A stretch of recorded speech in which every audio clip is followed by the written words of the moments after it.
1812, Madison was mad. He was the president, you know.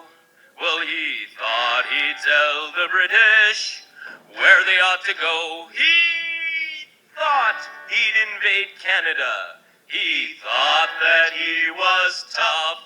Instead, we went to Washington and burned down all his stuff in the White House. Burn, burn, burn, and we're the ones that did it. It burned, burned, burned, while the president ran and cried. It burned, burned, burned, and things were very historical. And the Americans ran and cried like a bunch of little babies. Wah, wah, wah, in the War of 1812. All right, A-Push Scholars, Mr. Beamer here, and we're going to continue and finish up Chapter 11, pages 218 to 231, and we continue our journey through Period 4. We wanted to thank the musical group from Canada, Three Dead Trolls in a Baggie, with their song The War of 1812, and that applies for this video because we're going to talk about the causes of the War of 1812, and also we're going to talk about some of the other major issues of Jefferson's presidency. The War of 1812 was Madison's war. The first section is Louisiana Godsend, and France gets Louisiana territory from Spain in the year 1800. Napoleon Bonaparte is the new French leader, and so originally, after the Peace Treaty of Paris in 1783, Spain got Louisiana, but now the French got it by 1800. And the United States wanted this land, obviously, because it was right next to our border along the Mississippi River. And so Jefferson tries to buy Louisiana from France, and he sends James Monroe, who is a future president, to Paris to try to buy New Orleans and the land east to Florida for $10 million. So this isn't even the main part of Louisiana that we think about. This is just basically New Orleans in east to Florida. Napoleon, thankfully, surprisingly, decides to sell all of Louisiana territory to the United States, and we'll look at a map in the next slide. I guess the question is why? Why would Napoleon, the French leader, potential French tyrant, this beautiful man right here, why would he sell America all of Louisiana territory? Because, number one, there was a rebellion in the West Indies, and so West Indies was valuable for the sugar plantations, and France had a couple still in the West Indies, so they had to focus on rebellions there. And secondly, if France lost the war with Britain, Britain could potentially claim this land, and he didn't want Britain's territory to get even larger. And he needed the money from the United States to fight this war with Britain as well. So continuing this section, here is the map of Louisiana Purchase territory. I'll get to that in a second. But the final deal is the United States paid $15 million for all of this land right here. $15 million for Louisiana. Tremendous deal, only 3 cents an acre. The biggest question that Jefferson had to deal with was it constitutional? And so he had to wrestle with the idea of buying Louisiana because it went against his strict construction belief. As a strict constructionalist of the Constitution, he didn't think that he could be able to buy this land from France. Jefferson didn't know if we needed to have an amendment to do it. He didn't know if treaties were supposed to go through the Senate, so the Senate have to approve it.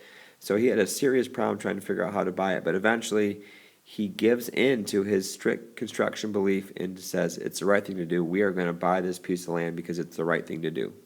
And finally, looking at the map, Louisiana does not go to the Pacific Ocean. We are going to acquire Oregon and Mexican territory later in American history, but it does basically double the size of our land. And the great thing for Jefferson is this land is going to be great for farming, and it will make America an agrarian country that he always wanted. Next section is Louisiana in the long view. So a quick review of Louisiana Purchase. So I mentioned in the previous slide that Purchase did double the size of the United States, so it was great for our land area. And I mentioned also that Jefferson was excited because Louisiana is going to be great for farming. And it'll make the yeoman farmers that he wanted could flourish in this region. The Valley of Democracy, he was excited to have more and more farmers in America. He did not want to see us become industrialized. Louisiana Purchase did also set a precedent, or it was the first time something happened. And this precedent basically says that we are going to acquire foreign territory and also people in that territory by purchase. And any guesses on some other pieces of property or land that we acquire through purchase? Besides Louisiana, probably the greatest purchase of a piece of territory was probably Alaska in 1867, and they called it something. The purchase of Alaska was called Seward's Folly. Some positives of the Louisiana Purchase is it did foster national unity because America was proud that we are growing as a country, and it made more and more Americans support the Democratic Republicans, and it was pretty bad for the Federalists. The Federalists were losing support. Their only support mostly was in New England in the Northeast.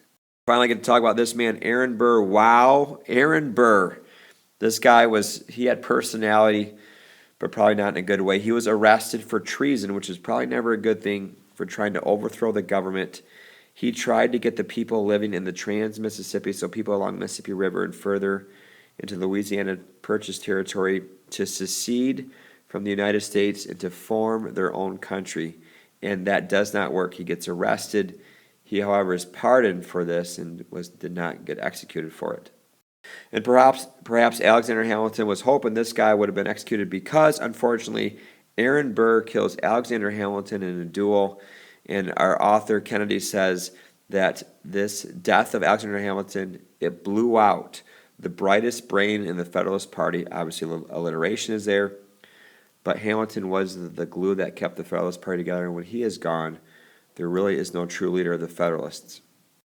And finally, a little bit of connection to Louisiana Purchase. After its purchase, 1804 to 1806, Lewis and Clark, famous Americans, they do explore the land. Look on the map on page 222 to look at their adventure. It was important for scientific observations and knowledge of Native Americans out in the plains and into the mountains. They eventually do go all the way to the Pacific Ocean, and they had a famous guide that helped them, and her name was Sacagawea. And yes, Teddy Roosevelt did love Sacagawea in the Night Museum, but probably not in real history because he was born probably 100 years after her. A little bit of visual of Lewis and Clark here, interesting. And here's Lewis and Clark with Sacagawea, and let's look at the map of their journey. They started in St. Louis, traveled along the river system, the Missouri River, and then they crossed over the Rocky Mountains and eventually made it all the way to Oregon. And it was a very important event in American history. Not so much an A-push that you need to know about Lewis and Clark, but it's interesting that these early explorers did lead the way to explore this territory, and eventually is going to help for future settlement of the region. Although I did want to point out that America did not own the Oregon country. It was kind of split between Britain, America, and actually Russia. So we did travel through this region. Section has to do with foreign policy. America, a nutcracker neutral.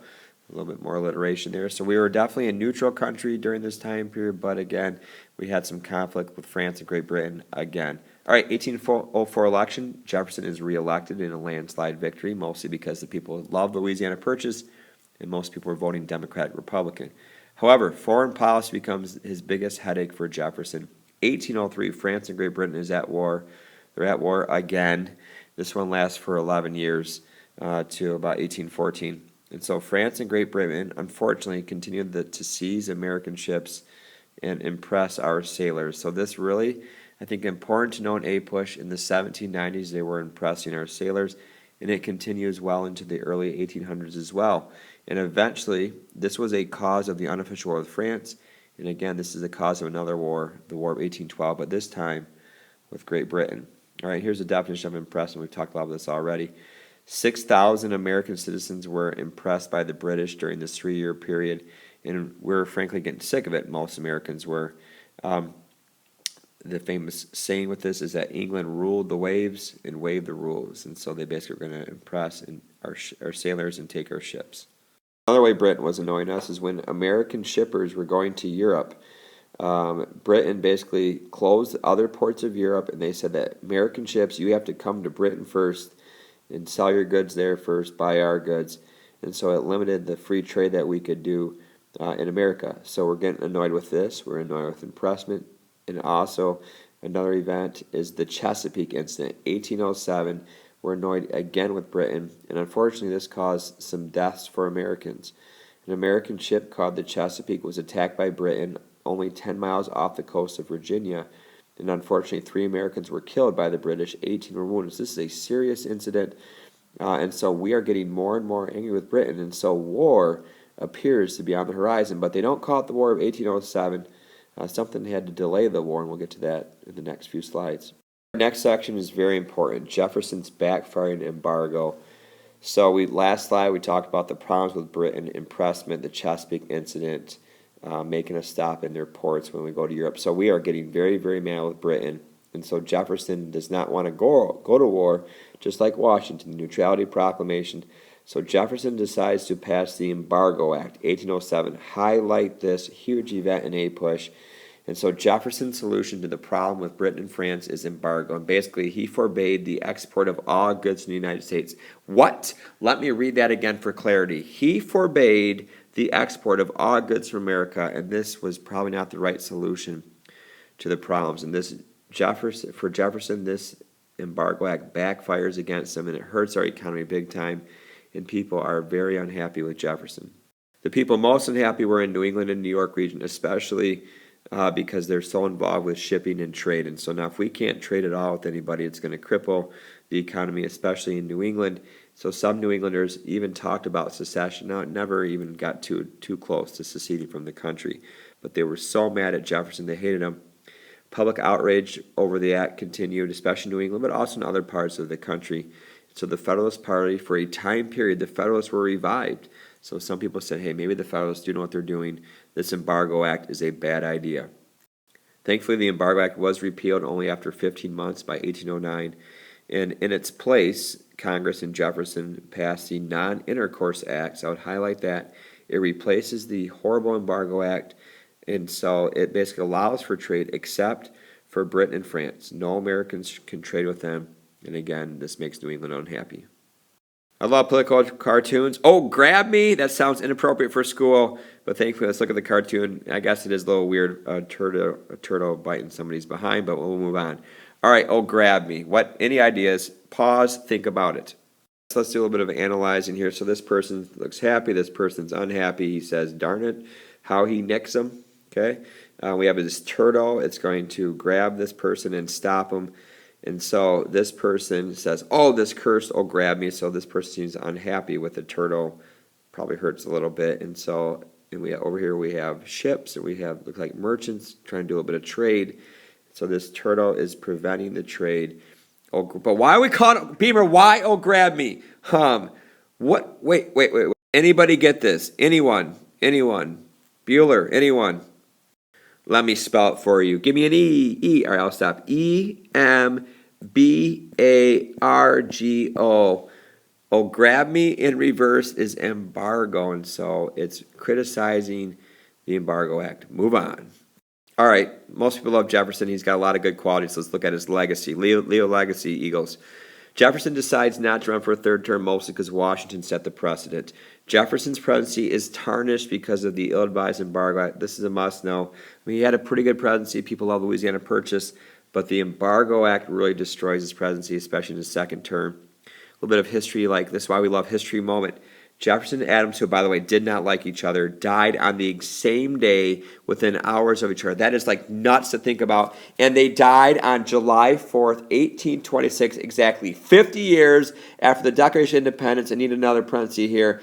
Are you kidding me, Beamer? 50 years after the Declaration of Independence, these two men, signers of the Declaration, die on the same day. Who died first? Perhaps because you love history, you can look that one up on your own. Well, let's look at some TJ highlights and some TJ lowlights. I don't know why I'm talking with this voice. I'm trying to use different inflections. All right, so some highlights for Jefferson. Louisiana Purchase, absolutely one of probably his greatest legacy, double the size of our country. He does keep us out of war with Britain, despite all the tensions with Britain, with impressment, the Chesapeake incident. However, lowlights, and his biggest lowlight is the Embargo Act. Okay, it's a foolish decision to solve a foreign policy crisis. And also the very weak Navy. Again, he lowered our military. He didn't want to pay as much money because he's a pacifist, which I see value in that. But because our Navy was so weak, we could not compete against Britain and France. And that's going to hurt us, especially in the War of 1812 against Great Britain. We got 3 sections left. Now we're going to go into a new president, James Madison. This is called the dupe of Napoleon, and that doesn't seem like a positive term. Dupe is one who is easily deceived or cheated. So basically this headline criticizes Madison, and so there he is in all of his glory. James Madison, father of the Constitution, one of our founding fathers, compromised with the Constitution. All right, so let's talk about the election of 1808. James Madison is a Democratic Republican. You don't need to know the Federalist Challenge, are not important. All right, a little bit of his background. He was small in stature. I think he was our shortest president. I want to say he was only 5'4". Think about that. 5'4", that's relatively a little bit not too tall. He was light of weight, only weighed maybe 100 pounds, a weak voice, which unfortunately, yes or no, the president probably should have, he or she should have a strong voice to command attention. Unfortunately, also, he was unable to dominate his party. He was a weak president. I kind of equate him a little bit to Adams to some degree as a weaker president, not too well thought of.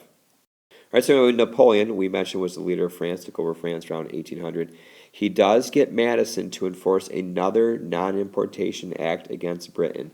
This is called Bacon's Bill Number 2. I would highlight this. I'm sorry, Macon's. Look at me, Bacon's Rebellion. I meant Macon's Bill Number 2. And basically what this said is that we are not going to trade with Britain, but now we might trade with France. And so this makes Britain mad, leads to more problems with Britain, leads to more impressment.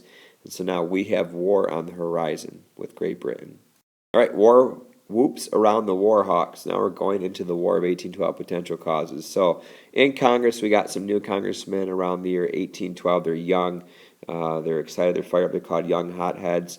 Most of these people are from the south and western part of the new United States, so they have more power in Congress. And so they are actually ready for war with Britain. Okay, and these are called the War Hawks. Some of the two leading men, I love Henry Clay, kind of. 5 years ago, I did not like him, but more and more I like him. This guy, John C. Calhoun, despise him. Words, yet his photograph is on my picture for my AP history class in the year 2014, but I'm going off topic. All right. So these two young congressmen want war. So they're getting war people fired up for war with Britain, and this would benefit the West because it will lead to more expansion and wipe out the Indians who are getting help from the British. So they were kind of looking out for their own self-interest out in the West. Looking at causes here. So Britain, they're annoying us. They are attacking our ships through impressment and seizures. Indians in the Ohio Valley are being aggressive against their settlers. Many of these Indians in the Ohio Valley region are being armed by British who still have the frontier forts on our soil. And so this is an important point. I would highlight this guy Tecumseh and also the Prophet. These were two great leaders of Native Americans in the Ohio Valley, and they united the Indians against America. And this doesn't happen too much. Most of the time, Native Americans are not united, but this is one of the great leaders in Native American history, and he unites the Native Americans against the United States in the Old Northwest. And so what he wanted them to do was he wanted Native Americans to avoid the fire, water, or alcohol because alcohol caused them to make poor decisions. He urged Native Americans in the West to not give up any land to the whites. He also led Indian rebellion against Americans. The most famous battle, I would highlight this, is the Battle of Tippecanoe. That's a famous battle. That's a political slogan later in American history, the election of 1840. But anyway, Tecumseh and the Prophet are defeated here, and so their rebellion does kind of die off after the Battle of Tippecanoe.